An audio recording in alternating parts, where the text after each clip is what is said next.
मेरा नाम ईशाना है। मैं अपने भाई और भाभी के साथ अलग घर में रहती थी। पिताजी के स्वर्गवास के बाद अब वही मेरे सर पर साए की तरह थे। भाभी मेरी सहेली जैसी थी, मेरी हर चीज का ख्याल रखती थी।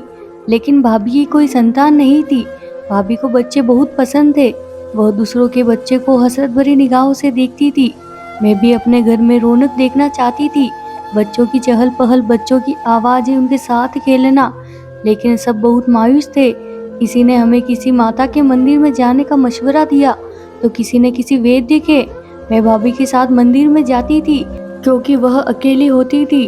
भाई तो काम पर चले जाते थे, इसलिए भाभी के साथ मैं बहुत से मंदिरों में भी गई। वहाँ भी काफी देर तक बैठते थे।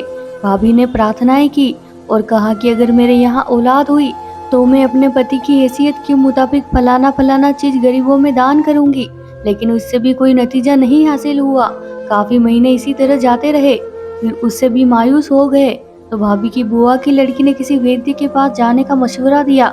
मैं और भाभी फिर उस वैद्य के पास भी गई थी और उसने भाभी को कुछ जड़ी बूटियां बना कर दी और पति पत्नी दोनों को खाने का मशवरा दिया। भाभी वह जड़ी बूटियां भी पाबंदी से खाती रहती और भाई को भी खिलाती, लेकिन उससे भी कोई फायदा हासिल नहीं हुआ। फिर एक दिन हमारे घर के पास एक मोहल्ले की औरत किसी काम से हमारे घर आ गई और जब उसने भाभी का उतरा हुआ चेहरा देखा तो वजह जाननी चाहिए, जिस पर भाभी ने अपनी बेऔलादी के किस्से उन्हें बताना शुरू कर दिया और यह भी बताया वह हर तरीका आजमा चुकी है और अब तो हिम्मत भी हार चुकी है। लेकिन फिर उस औरत ने भाभी को किसी बाबा का बताया कि उनके पास जाओगी तो तुम्हें जरूर फायदा होगा। भाभी के दिल में फिर से उम्मीद की एक किरण उठी। भाभी ने अगले ही दिन उस बाबा के पास जाने का फैसला कर लिया। उस बाबा ने भाभी को कुछ राख दी और कहा कि इसे अपने दुपट्टे में बांध कर रखना और रात को सोते वक्त अपने जिस्म पर भी मल लेना। भाभी ने उस बाबा के बताए हुए तरीके के मुताबिक ही सब कुछ किया। उस राख को अपने दुपट्टे में भी बांध लिया और सोने से पहले अपने पूरे जिस्म पर भी रगड़ लिया। जब भाभी गर्भवती हुई तो मैं बहुत परेशान हुई कि सब कैसे हो गया। भाभी अचानक एक राख के इस्तेमाल से गर्भवती कैसे हो सकती है। बहरहाल भाभी बहुत खुश थी कि वह माँ बनने वाली थी। वह तो खुशी से फूले नहीं समा रही थी। खैर उन्होंने यह खुशखबरी भाई को सुनाना चाहिए। जब भाई घर आया तो भाई को यह खुशखबरी सुनाई, जिस पर वह बहुत हैरान हुआ कि पिछले 10 साल में तो ऐसा कुछ नहीं हुआ। भाई ने भाभी को डॉक्टर के पास चलने का कहा तो भाभी ने इनकार कर दिया, यह कहकर कि वह डॉक्टर उल्टी सीधी दवाइयाँ दे देते हैं और मुझे काफी वक्त के बाद जाकर खुशी नसीब हुई है, जिसको मैं बर्बाद नहीं करना चाहती। मेरे दिमाग में भी अभी तक यही चल रहा था कि ये सब मुमकिन कैसे हुआ, सिर्फ एक राख के लगाने से। यह सब तो ईश्वर के मामलात होते हैं, फिर एक बाबा की दी हुई राख से यह कैसे मुमकिन हुआ। मुझे भाभी पर कुछ शक सा हुआ, लेकिन मैंने नजरअंदाज कर दिया। मैं हैरान थी। राज जानने के लिए मैंने वह राख बदल दी और जैसे ही वो राख खुद को लगाई तो उसके बाद जो हुआ वो देखकर मेरे पैरों तले से जमीन ही निकल गई, क्योंकि अचानक मेरा पेट गर्भवती औरत की तरह हो गया। मैं बहुत परेशान हुई कि मेरी तो अभी तक शादी भी नहीं हुई थी, फिर मैं गर्भवती कैसे हो सकती हूँ। मैं अब एक गर्भवती औरत लग रही थी। अब मैं भाई भाभी से और दुनिया वालों से नजर कैसे मिलाती, वह मेरी बात का यकीन कैसे करते। अब ज्यादातर मैं अपने कमरे में रहने लगी। अपना पेट भी सबसे छुपाती थी कि कोई मुझे इस तरह ना देख ले। मैं कमरे से कम बाहर निकलती और भाभी किसी काम के लिए मुझे आवाज देती थी तो मैं कोई बहाना बनाकर बाहर आने से इनकार कर देती थी। भाई भी भाभी से मेरे बारे में पूछ रहे थे कि ईशाना कहाँ है, आजकल नजर नहीं आ रही है। भाभी भी यह कह देती थी कि शायद पढ़ रही होगी। अपना काफी दिन तक तो मैं संभालती रही, लेकिन एक दिन भाभी मेरे कमरे में आ गई थी और मुझे ऐसे देखकर बहुत हैरान हो गई थी। मैं भाभी को बगैर कुछ बताए उनके आगे रो पड़ी। भाभी के कुछ पूछने पर मैंने भाभी को बताया कि आपको जो बाबा ने राख दी थी वह मैंने अपने ऊपर मली थी, यह जानने के लिए कि आप अचानक एक ही रात में गर्भवती कैसे हो गई थी, जिस पर मेरा पेट भी एक गर्भवती औरत की तरह हो गया था। भाभी को भी यह सब कुछ सुनकर काफी हैरत हुई थी कि मैं तो शादीशुदा भी नहीं, फिर मेरे साथ ऐसा कैसे हुआ। फिर भी भाभी ने मुझे कहा कि तुम कुछ दिन अपने कमरे में ही रहना और बिल्कुल बाहर नहीं निकलना, चाहे कोई बाहर भी आ जाए वो तुम्हारा पूछे तब भी नहीं। मैंने भाभी की बात पर तवज्जो दी कोई भी मेहमान आता था घर में तो मैं बाहर नहीं आती थी, लेकिन यह राज कब तक चुप था? कभी ना कभी तो सबके सामने आना ही था। और फिर वह दिन भी आ गया था।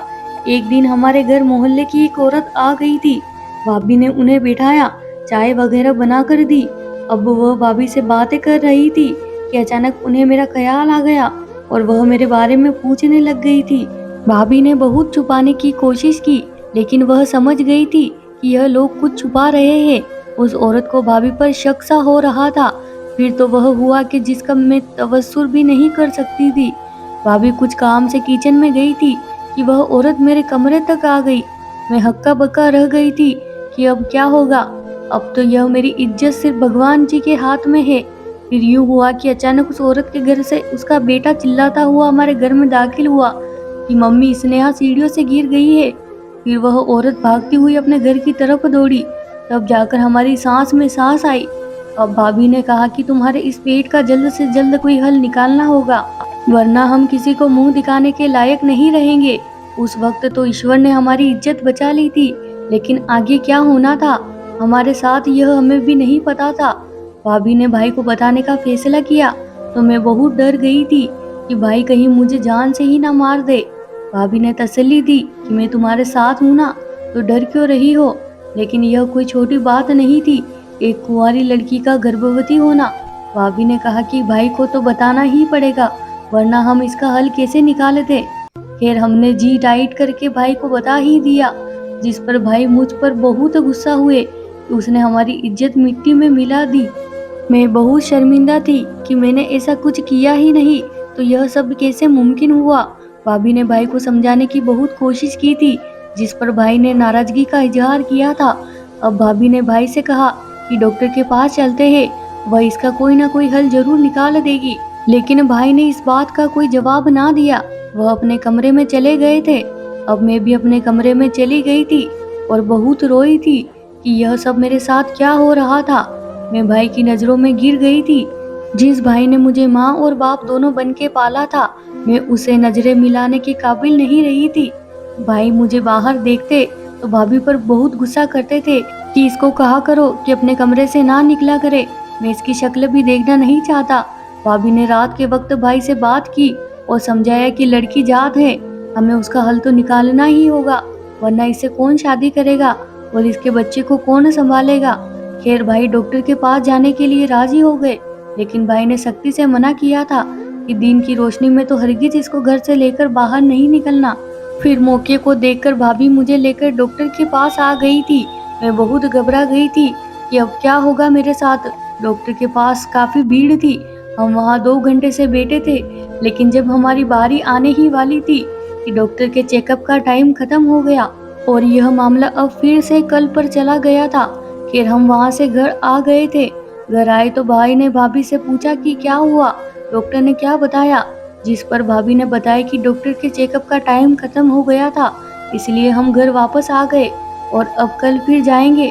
मेरी रात बहुत भारी गुजरी थी, क्योंकि मैं पूरी रात सोई नहीं थी और बस सुबह का इंतजार कर रही थी कि कब सुबह होगी और कब मेरी यह मुश्किल खत्म होगी। खैर सुबह हो गई थी और मैं और भाभी घर से करीब उस छोटे से क्लिनिक पर डॉक्टर के पास चेकअप करवाने के लिए निकल गए थे। मेरी हालत बहुत बुरी हो रही थी, माथे से पसीना छूट रहा था। डॉक्टर मुझे अपने साथ चेकअप के लिए ले गई थी। काफी देर बाद डॉक्टर बाहर आई, मगर कुछ परेशान लग रही थी। भाभी के पूछने पर डॉक्टर ने कोई सही जवाब नहीं दिया था और कहा था कि कुछ टेस्ट लिख कर दे रही हूँ, वह करवा कर मेरे पास लाना। वह टेस्ट का पर्चा लेकर मैं और भाभी लेब गए और सारे टेस्ट करवा लिए थे, जिसकी रिपोर्ट कल शाम 6 बजे तक आनी थी। उसके बाद हम घर चले गए थे। अब सिर्फ कल का इंतजार था। अगले दिन का सवेरा हो चुका था। हम दोनों बेसब्री से शाम होने का इंतजार करने लगे। शाम 6 बजे मैं और भाभी लेब गए। वहां से रिपोर्ट लेकर डॉक्टर के पास चले गए। डॉक्टर ने रिपोर्ट देखी और बताया कि यह गर्भवती नहीं हुई है, बल्कि पेट में कोई इन्फेक्शन हो गया है, जिसकी वजह से पेट फूला हुआ है। भाभी को भी इस बात से अंदाजा हो गया था कि वह बाबा नकली था। वह मेरे सामने शर्मिंदा होकर रह गई कि मुझसे बड़ी होने के बावजूद भी उसने अनजान बाबा पर भरोसा किया और हमें भी इस बात से बेखबर रखा। लेकिन इसमें वह भी क्या करती, जब उसे संतान नहीं हो रही थी तो अक्सर ही उसकी सेहत भी सही नहीं रहती थी। और उन सब बातों के चलते जब किसी ने उस बाबा का जिक्र किया तो भाभी ने फौरन ही हामी भर ली, क्योंकि उसे हर हाल में बच्चा चाहिए था। लेकिन वह शायद भूल गई थी, वह अपने ईश्वर को छोड़कर उसके आगे गिड़गिड़ाने के बजाय किसी और ढोंगी बाबा के पास चली गई थी। और आजकल तो बाबाओं के पास यह सब कमाई का एक जरिया बन गया है। लोगों को धोखा देकर कुछ भी कहकर पैसे ले लेते हैं। भाभी को भी उसकी गलती की वजह से पेट में परेशानी हो रही थी। औलाद तो ईश्वर की देन होती है। भाभी सही रास्ते से भटक गई थी, जिस पर भाभी ने ईश्वर से माफी मांगी कि आइंदा किसी ढोंगी बाबा के पास नहीं जाएगी। उसने ये खुद से वादा कर लिया था। उसके बाद अब अचानक से जब भाभी को गर्भ ठहर गया तो हम सब हैरान थे, लेकिन वह परमात्मा के सामने पढ़कर उसका धन्यवाद करने लगी कि उसने उसे माफ किया और उसकी झोली भर दी। दोस्तों, आपको क्या लगता है, हमें बाबाओं पर भरोसा करना चाहिए? और आखिर में जो भाभी गर्भवती हो गई वह बहुत अच्छा हुआ था, या उसकी सजा यही थी कि उस इन्फेक्शन की वजह से वह हमेशा बांझ ही रही थी और दूसरे लोग भी भाभी को देखकर शिक्षा हासिल करते और दोबारा कभी भी बाबाओं के चक्कर में ना पड़ते? मेरी प्यारी बहनों और मेरे प्यारे भाइयों, अगर आपको वीडियो अच्छी लगती है तो वीडियो को लाइक ज़रूर करें और चैनल को सब्सक्राइब करना बिल्कुल ना भूलें। और दोस्तों, कहानी सुनने के लिए आपका तहे दिल से शुक्रिया।